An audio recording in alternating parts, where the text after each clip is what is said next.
to the discussion of Module 4. This is entitled Risk Management Approaches and Strategies. Sabi ni Danny Klinefelter, total enterprise risk management is critical, but implementing it is both expensive and easier said than done. Even the most sophisticated financial institutions are still basically silo risk managers. So this unit unravels a more complex topic about studying risk management, which is the risk management framework. And in this framework, the five management components were explained thoroughly for you. Also, this unit will allow the students to equip themselves with knowledge about the different risk management strategies and approaches. Likewise, this will also provide students with an authenticated lessons as it gives an example on how risk management strategies are being practiced in both large and small organizations. So these are the learning objectives or outcomes for this module.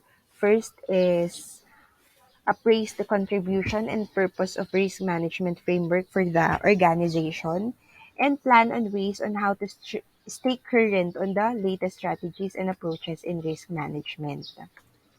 Let's discuss the Risk Management Framework or RMF. So the Risk Management Framework is a set of criteria that dictate how the United States government IT systems must be architected, secured, and monitored. So originally, this is developed by the Department of Defense. The RMF was adopted by the rest of the U.S. Federal Information Systems in 2010. Today, the National Institute of Standards and Technology maintains NIST and provides a solid foundation for any data security strategy. The RMF builds on several previous risk management frameworks and includes several independent processes and systems. It requires that first implement secure data governance systems and perform threat modeling to identify cyber risk areas. What comprise the risk management framework? Dito muna tayo. So the general concept of risk management and the risk management framework might appear to be quite similar, but it is important to understand the distinction between the two. The risk management process is specifically detailed by NIST in several subsidiary frameworks. So the most important is elegantly titled NIST SP 800-37 Rev 1. Makikita nyo to sa module, which defines the RMF as a six-step process to architect and engineer a data security process for new IT systems and suggests best practices and procedures each federal agency must follow when enabling a new system. In addition to the primary document, SP 800-37, the RMF uses supplemental documents SP 800-30, SP 800-53, SP 800-53A, and SP 800-137. NISTSP 800-30 entitled Guide for Conducting Risk Assessments provides an overview of how risk management fits into the system developed life cycle SDLC and describes how to conduct risk assessments and how to mitigate risks. Ito namang NISTSP 800-37 discusses the risk management framework itself and contains much of the information we'll cover in the remainder of this guide. Finally, NIST SP 800-39 titled Managing Information Security Risk defines the multi-tiered organization-wide approach to risk management crucial for reaching compliance with the RMF. Anyway, kung medyo nalilito kayo, lalo na parang may code sa mga nabanggit ko, pwede nyong i-check sa module nyo. Let's discuss now the 5 risk management components. Ito siya. When getting started with the RMF, it can be useful to break the risk management requirements into different categories. These categories provide a way of working toward an effective risk management system, from identifying the most critical risk you face to how you will mitigate them. Let's start dito sa risk identification. Itong pinakataas. The first and arguably the most important part of the RMF is to perform risk identification. NIST says, quote unquote, the typical risk factor include threat, vulnerability, impact, likelihood, and predisposing condition. During this step, you will brainstorm all the possible risks you can imagine across all of your systems and then prioritize them using different factors.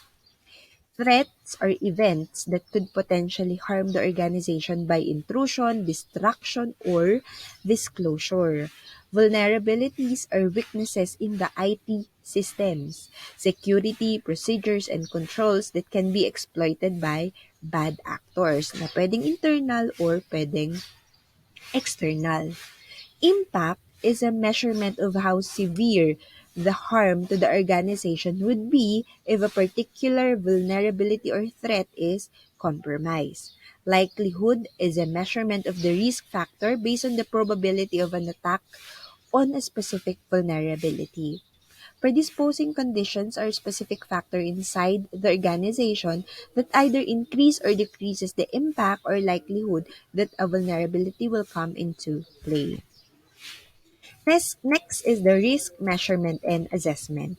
Once you have identified the threats, vulnerabilities, impact, likelihood, and predisposing conditions, you can calculate and rank the risks your organizations needs to address. And third is the risk mitigation. Organizations take the previous rank list and start to figure out how to mitigate the threats from the greatest to the least.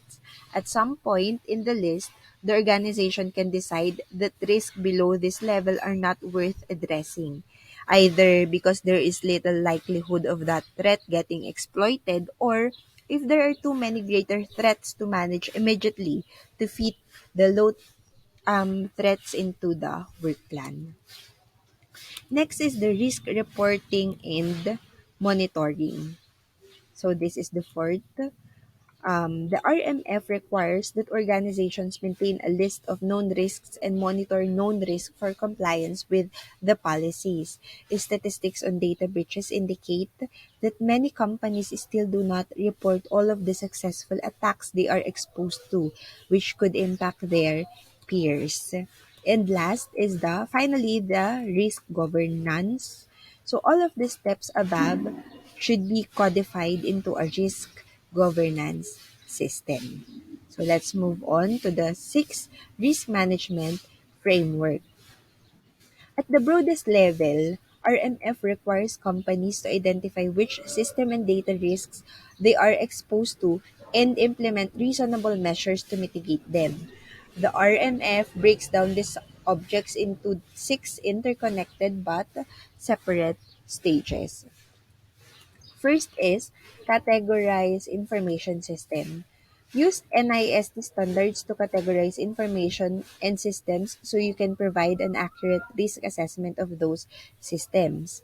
NIST tells you what kinds of systems and information you should include and what level of security you need to implement based on the categorization. Number two is to select security controls. So select the appropriate security controls from the NIST publication 800-53 to facilitate a more consistent, comparable, and repeatable approach for selecting and specifying security controls for systems. Number three is to implement security controls.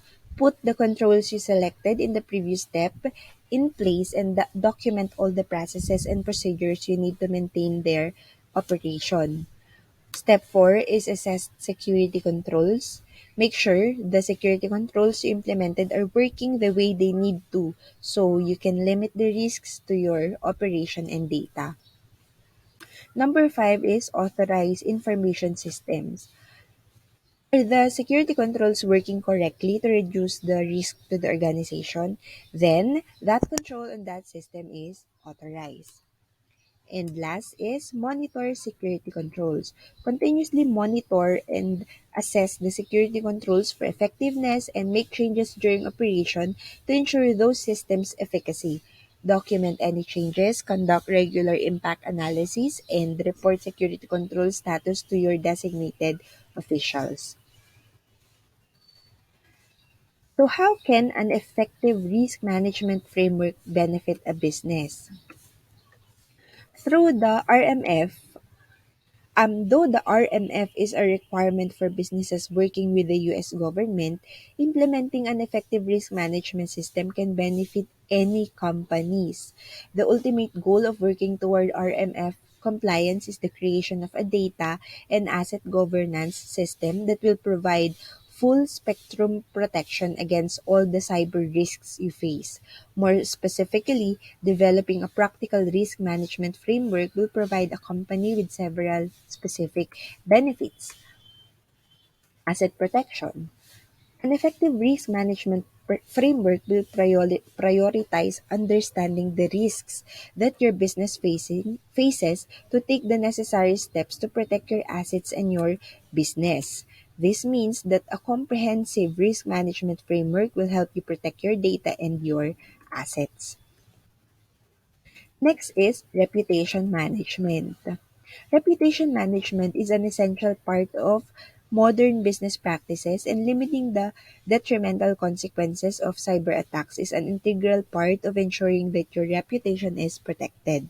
Consumers in the US are increasingly aware of data privacy's importance, not just because US privacy laws are becoming increasingly strict.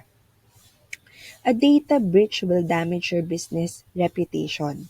An effective risk management framework can help companies quickly analyze gaps in enterprise level controls and develop a roadmap to reduce or avoid reputational risks. Next is the IP protection or the intellectual property protection. Almost every company has intellectual property that must be protected, and a risk management framework applies just as much to this property as your data and assets. If you sell, offer, distribute, or provide a product or service that gives you a competitive edge, you're exposed to potential intellectual property theft. A risk management framework helps protect against potential losses of competitive advantage, business opportunities, and even legal risks. And last is the competitor analysis. Finally, developing a risk management framework can be beneficial impacts on the fundamental operation of your business. By cataloging the risk you face and taking measurements to mitigate them, you will also be gathering a wealth of valuable information on the market that you operate within, and this in itself can give you a competitive advantage over your peers. Next is the risk management strategies and approaches. So, what is a risk management strategy? A risk management strategy provides a structured and coherent approach to identifying, assessing, and managing risk. It builds in a process for regularly updating and reviewing the assessment based on new developments or actions taken. A risk management strategy can be developed and implemented by even the smallest of groups or projects or built into a complex strategy for a multi-site international organization. The process of identifying and reviewing the risk that you face is known as risk assessment. So by assessing risks, you are able to be actively aware of where uncertainty surrounding events or outcomes exists and identifying steps that can be taken to protect the organization, people, and assets concerned. So how this is achieved and the level of detail which is considered can vary between organizations. In many circumstances, where staff or volunteers have a more hands-on role in the organization, the management committee may not carry out the risk assessment themselves. First example, implementing a risk management strategy in a small organization. Lone Fathers Action Group set aside one committee meeting per year to review the major risks faced by the group. One committee member has responsibility for risk management and facilitates the discussion. They ensure that the discussion is documented and use subsequent meetings to check progress against actions um, are then followed up in subsequent meetings. So every 6 months, this committee member reports to the committee on any changes in the levels of risk faced. So ito yung example kung paano nag implement ng risk management strategy. So nagkakaroon ng committee member na responsible sa risk management and the member facilitates the discussion. And dapat nado-document and nagkakaroon ng subsequent meetings to check progress against actions na ginawa. Example number two, implementing a risk management in a large naman to. In Tree Conservation International, ito yung pangalan ng organization, risk management is one of the key responsibilities of the assistant director. They provide training for each manager within the organization to ensure that risk assessment is built into their working practices and to enable them to carry out annual risk assessments of each project using the organization's templates. These are then collated by the assistant director to enable senior managers to discuss and assess the overall risks to the organization. A prioritized profile of the top 30 risks is then presented to the management committee for their consideration to ensure they are happy to accept the risks to the organization and approve the actions being taken. This process usually takes 2 months. Progress is reviewed after 6 months with a report sent to the management committee, and risks are reassessed annually. Conducting risk assessment. So regardless of who carries it out, risk assessment should be systematic, recorded, and regularly viewed. As a management committee, you will want to concern yourself most with identifying and managing major risks. So however, it is sensible and good practice to ensure that risk assessment forms an integral part of management and planning for the whole organizations and its projects. So this ends our discussion for Module 4. And again, for any questions and concerns, you may send a message in our MS Teams and in our group chats. Thank you.